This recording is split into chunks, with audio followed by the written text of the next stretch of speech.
It's Friday, December 11th, and the time for your Barbados Today morning news update. A resolution to the pay impasse between the Barbados Workers Union and G4S Secure Solutions Barbados Limited has paved the way for the establishment of a national minimum wage in Barbados. Security officers staged industrial action on two different occasions within the last 2 weeks over a long-standing pay dispute, prompting the BWU to threaten escalated strike action. Now, after 4 days of meetings and negotiations, Prime Minister Mia Mottley announced last evening that G4S had agreed to increase the wages of its security officers from $7.42 an hour to $8.79 an hour, effective January 1st, 2021. The security firm has also given a commitment that those workers would work a minimum of 40 hours per week. We've had a long few days, but like with most things, we have put the national interest first, and we are in a position to report, as I said, that the crisis has been averted and that we have agreed on a number of things that we believe will not only add value to the specific members affected by this crisis, but will come to be regarded as a seminal moment in this country's industrial history. When we reflected on where we were Monday night, there was no doubt that there were strong and definite positions. But like with most matters of this type, our duty is to see where we can find common ground. I'm happy to report that on reflection, we were able to find that common ground, and it is common ground that will benefit not only the workers of G4S, but thousands of workers across Barbados, not only in the area of security, but across a wide range of classes. But even as the Prime Minister broke news that the threatened industrial action was off, she said that the situation had driven government to move towards implementing a national minimum wage by April next year. She revealed that a working group within the Ministry of Labour had already prepared a draft legislation for a national minimum wage. Mottley said the minimum wage would vary across different sectors. We expect that they will review this, that they will look at the different sectors. We expect that nobody is going to set a minimum wage lower than what people are earning for the most part. And therefore, we look forward to a resolution of this matter that will allow not just G4S workers, not just security workers, but thousands of Barbadian workers to face 2021 with the comfort that come April, that there will be in place in Barbados a national minimum wage as well as sectoral wages, minimum wages for different sectors. This is not a signal for open season on wage increases. It isn't a wage increase. It is the correction of an anomaly. It is the correction of an unfair situation. It is the correction of an unjust situation. Former workers at the Savannah Hotel should soon be paid their severance.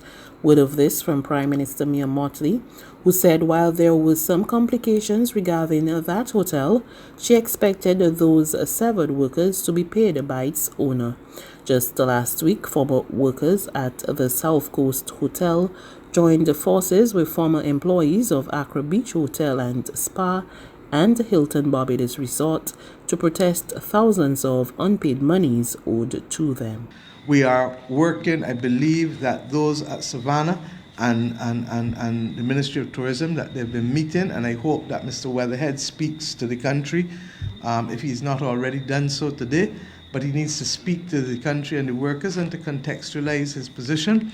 In fairness, his position at Savannah became entangled with the offer to purchase as a result of a request for proposals, and therefore between the banks, Hotels and Resorts Limited and Mr. Weatherhead and the workers, that became entangled. I believe that there is a way out and that they know what it is, but sufficient to say that those workers who have already received their severance from him have had, and those who are there, the majority of them I think are being taken back, and those who will not will have their severance paid by him.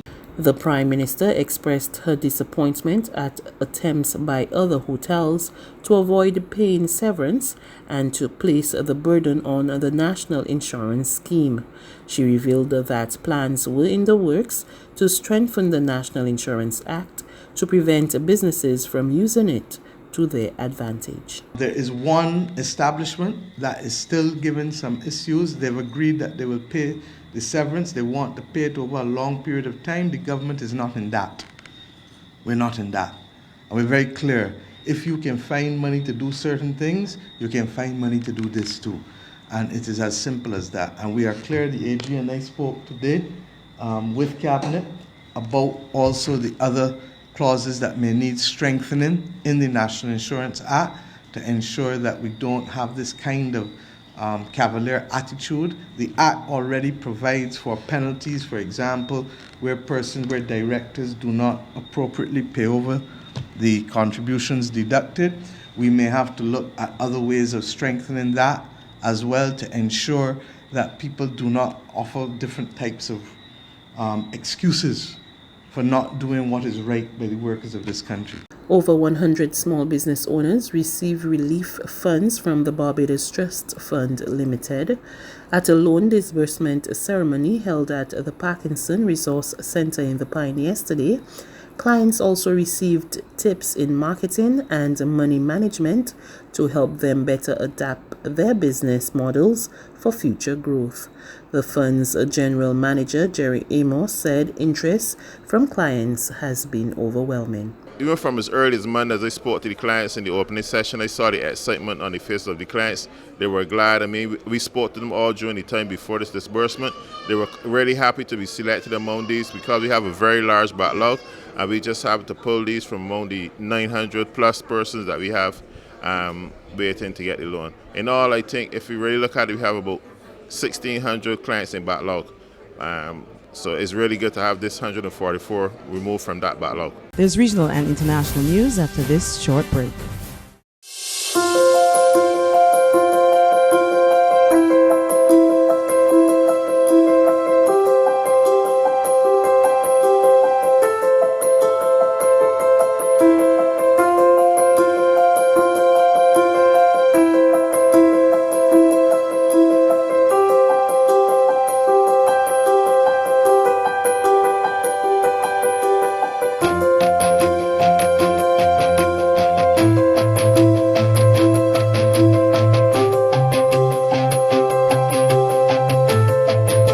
Barbados Today, news you can trust.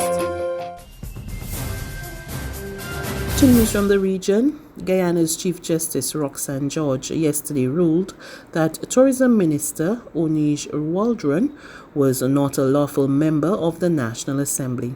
The ruling was handed down after Attorney General Anil Nandlal told the court the minister's appointment as a member of parliament had been unconstitutional.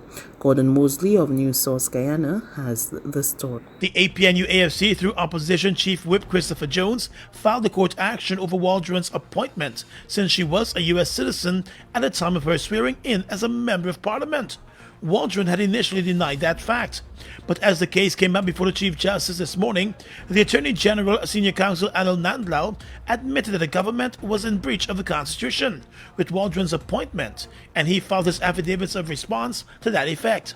Mr. Nandlal told the Chief Justice that as part of the government correcting the breach, Waldron has since been reappointed as Tourism Minister with effect from the 1st of December, and she will have to be sworn in again as a Member of Parliament the next time the Assembly meets. Nandlal admitted that the relinquishment of Waldron's American citizenship was not completed at the time of her appointment, and it is a very staged process that was followed. He sought to get the Chief Justice not to grant declarations in the matter, as he contended that the government has already moved to rectify the constitutional breach. But Senior Counsel Roy Zilford, who represented the applicant in the matter, said it was important for the declarations that were sought to be granted. And finally, medical experts advising the U.S. Food and Drug Administration have recommended emergency approval for the Pfizer vaccine. The committee on Thursday voted 17-4 that the known benefits of the vaccine outweighed the risks, with one member of the panel abstaining.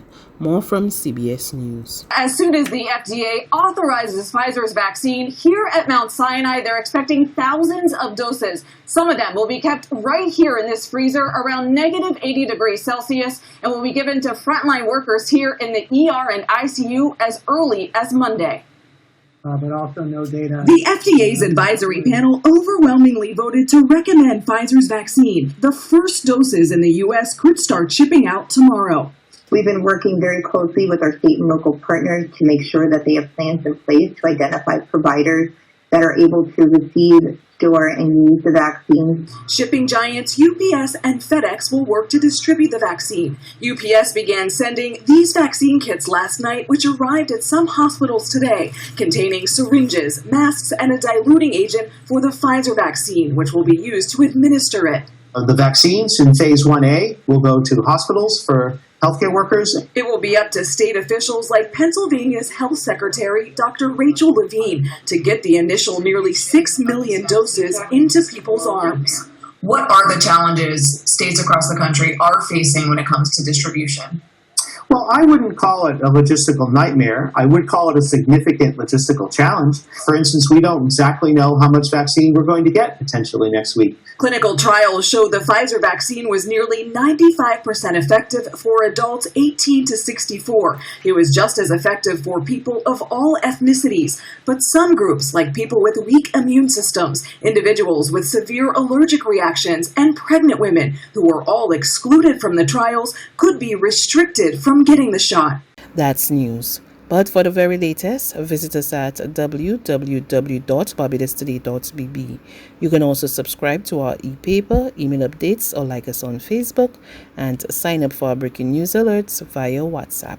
We're also on Izumi Media in bus terminals, as well as screenplay at supermarkets and gas stations near you.